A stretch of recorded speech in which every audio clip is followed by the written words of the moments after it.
folks, EM-PINMAN here, back again, bringing you a tip of the day, or is it many tips? Anyway, stick around and find out. Also, I know it's been a while since my last video, so did you guys miss me? What do you mean, no? You guys are such kidders. Alright, so for today's tips, I'm going to be talking about Gottlieb System 1s. Yes, a little bit of a departure from my EMs. I know some of you might be saying, hey, what'd you do, EM-PINMAN? You sell out on us? You go to the dark side? Heck no. Love those EMs. Just expanding my horizons working on these things. I mean, they basically have EM playfields and a lot of EM technology still left in them. And you know, they're good machines all the way around. Not as good as an EM, of course, but hey, they're definitely worth saving and they're fun. So why don't we get into that?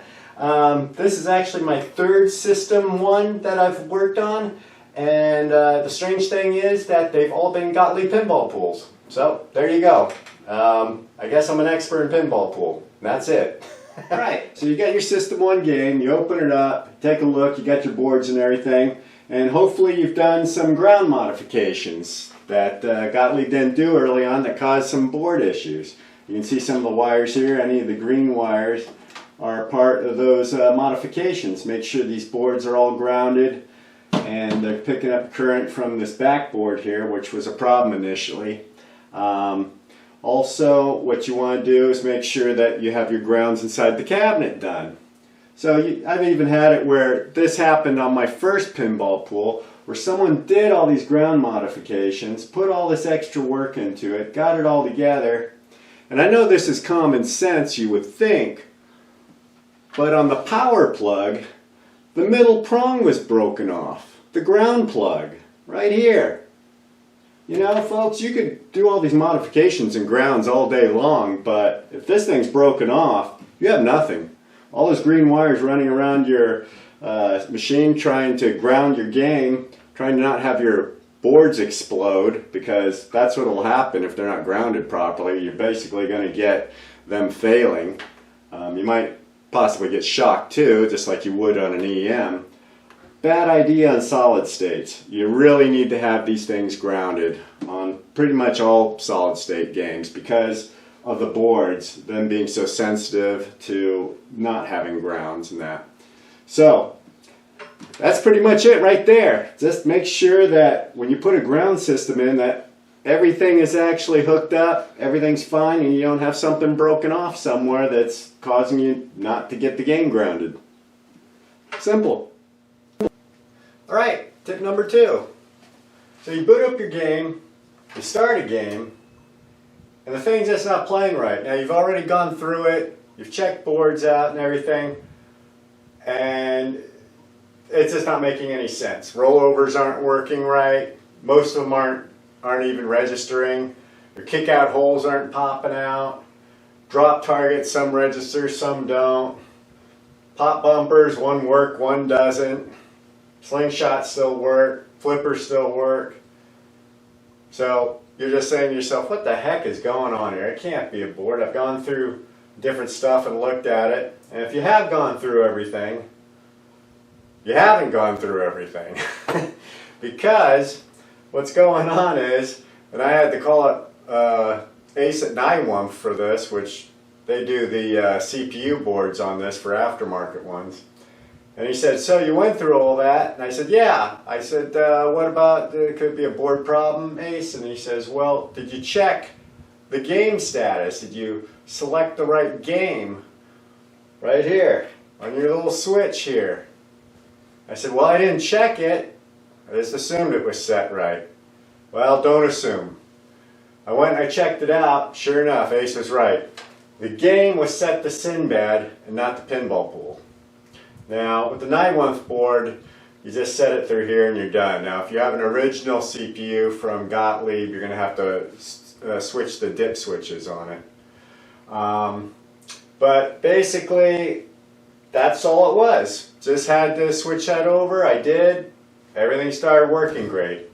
Now, how did that happen? Well, I bought the game from a guy who had a Gottlieb SS Sinbad.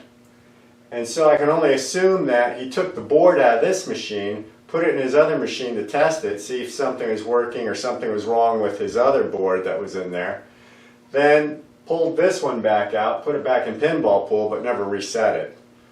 So that's how that happens. So you got to remember, with Gottlieb System 1s and like a 9-1 board, aftermarket boards, they work for all the System 1 games.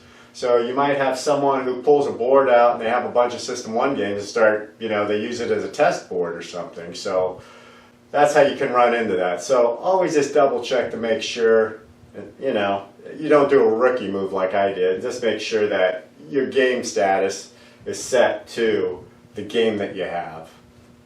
Simple. There you go.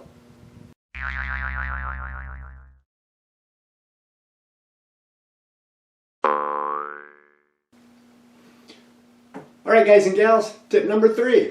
So, I was working on this game and I had a weird thing happen. The numbers on the rack here kept accumulating 5, 6, and 7.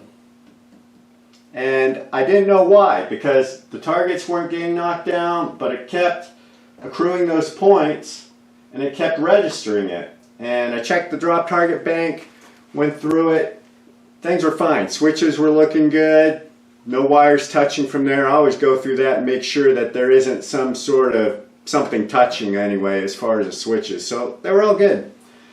But I kept getting this problem and I said, well, gee, could it be the CPU's got an issue with it? So what I did was, it kind of happens sometimes and not. So I got the machine, I kind of shook it while I had a game going, and more times than not it would register the 5, 6, 7 without the drop targets coming down. So I figured, alright, this is not a CPU issue. This is what I would consider a short. Something's grounding against something, and I've had this happen with EMs. I talked about it in one of my videos. EMSS, you can have this stuff happen. It's pretty much the same across the board. So in this case what happened was that I figured, alright, if it's not the board, there must be something grounding against it like a wire. And these things on the top of the banks have something called a Remo trip. And only Pinball Pool had it where they have coils on top and wires.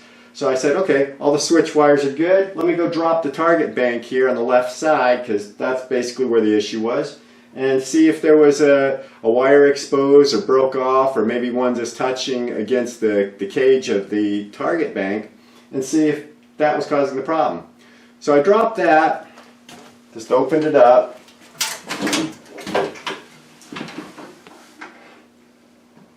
and checked it out. You can see the left target bank here. So I dropped this and no problem there. So I said, okay, maybe what's going on, the next thing I'd look for would be like a lamp socket or something, because the lamp socket on the power end can sometimes spin around to a position, and if the socket is bent, maybe someone serviced a light bulb or something and put it back, it could be too close to the cage. Well, that's exactly what happened on this. I had a light socket on the far side here on the back where I couldn't see, which was part of the rollover. It was hidden and it was bent over, and the little tab that goes to the wire for the positive on the light socket was touching the cage intermittently. So you can get some real weirdness happening with that, and it's what I like to call a backfed short, because what it is there's something shorting, but it's causing a problem somewhere else. So you got to follow kind of the trail of what's going on and kind of limit it down to what it could be. Anyway, I got the lamp socket, pushed it away, made sure the wire was away from that, and put everything back together, and all was great. Alright, final tip of the day. Pinball Pool, you can see that the displays are very nice and bright. They weren't that way when I bought the game though. Number 1 player was nice and bright, the other ones not so much. Number 3 display was dim, number 2 display very dim, and number 4 display I couldn't even really see that it was working. I thought it was broken at first. So how did I fix them? What I did was I went and I recharged them. There's a technique to do this. I didn't invent it. A gentleman by Todd Tuckey explains it though in a video of his from TNT Amusements, I will list that link in my description so you guys can click on that. If you're not familiar with recharging displays on System 1s and System 80s, he will explain that. It's quick, easy, and cheap, and I highly recommend it. It'll save you from changing out score displays unnecessarily. But anyway, I'm not going to show you exactly how to do it. Todd is, but what I am going to show you is the device that I use to do it. So here we go. Alright, so what I used for a device was this here. I got this off of eBay, and it's a power supply that goes from 3 volts to 12 volts. Now Todd's goes to 9 volts. One he uses. Now you could use a straight 12, straight 9. I've even heard people using 24s and that. Honestly, after doing this with the 12 volt, it's more than enough. I wouldn't use more than that. But anyway, this guy here is an adjustable power supply. And what's cool is, I turn it on, and you can see this. It tells you what the voltage is, and you just dial it in, and you can see it going there. Now, I've hooked up a light bulb here. These number 47s and 44s run at 6.3 volts. Right now, that says 8.7, 589. So I could dial it to 663. It's a little sensitive, but you'll get it there. I mean, if you're a few volts under or over, it's not going to hurt the light bulb. But what's great about this is you can test all kinds of different stuff. You're not just stuck to a 9 volt or a 12-buck charger. Now, the only thing you got to do with it is clip off the ends. If you see, I got alligator clips here, and you just buy some of those. These just need 2. Put that together, and bam. Another cool thing I'll show you is alligator clips. I got these on eBay, and the charger. They're both under $10 delivered. I believe they both come from China, so you might have a 2-week wait, but that's really the only drawback. And check this out. For under 10 bucks on this, if I can get it open. There we go. I don't want to dump all these out, so I'll be careful showing it to you. You can see you get 60 pieces of alligator clips. Now you got some huge ones here, which are really good if you guys got like a car battery charger or something. This will replace those if they get corroded from the battery acid in that. I got a charger, but it's still pretty good. So, but now I got an extra one.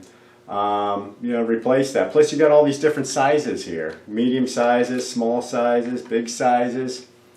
And you know, I looked at just buying just a few alligator clips, and you know, you can find places that'll sell you 6 or 8 for about the same price as buying just this whole kit. So you might as well have the kit and have these on hand. I mean, you can't go wrong. I got the different sizes listed here. Nice little thing here, it shows you it. But I won't post the links on eBay because I don't think YouTube allows me to do that. But you can see what this is and just go from there, check it out. And if you find something like this, 60 piece for under 10 bucks, that's the one. Now same with this. So I can't post a link for this, but I can just show you what it looks like. Like I said, you got to cut off the end. The end has like a charger in for like putting into a phone or whatever. But what you want to do is get the 3 to 12 volt one. Now, as far as charging my displays, I use this at full power, which it came out to 12.4 volts. And I just did what Todd Tuckey did. Just follow his video if you're not sure how to do this, or if you've never heard of doing this before. And he explains it and shows you how you do it, and it comes out great. It's an awesome thing. You know, it's cheap and it's fast. I did mine for 10 seconds and then changed the wires, and then another 10 seconds at 12 volts basically, and that was on each one. So great thing here. I mean, I do pinball, but I'm also in the model railroading, so I can test out, you know, all kinds of different lights with this. I can check out LEDs, you know, test those. Even if you don't want to test, you could have this as it's a power supply. You could have this as a constant if you wanted to run something all the time. You could check your GI lights out on your pinball machine if you don't, you know, have a transformer hooked up to it and that. Just all kinds of stuff. And the thing is, you can buy these with different voltages as well. You could buy the 12 to 24 volt. Say you got some other project that you need some more power for. Hey, bingo bango. You could test your kids' toys with this. I mean, you know, whatever runs on like a 9-volt battery, you could put this to it and check the toy out, make sure it's not just a battery problem, it's something else. But there you go. I mean, that's it in a nutshell there. Great item, and does a fantastic job recharging your pinball displays as well. Alright folks, well that's all I got for you for today. Check out my next video. I'm actually going to do a gameplay video of this guy right behind me, and hopefully you'll enjoy that. I'll try to put it out a lot sooner than I did my last video, so you don't have to wait a million years, so that should help you. And well, you guys stay safe and go play some old time pinball. And I'll check you out in the next video. Take care now.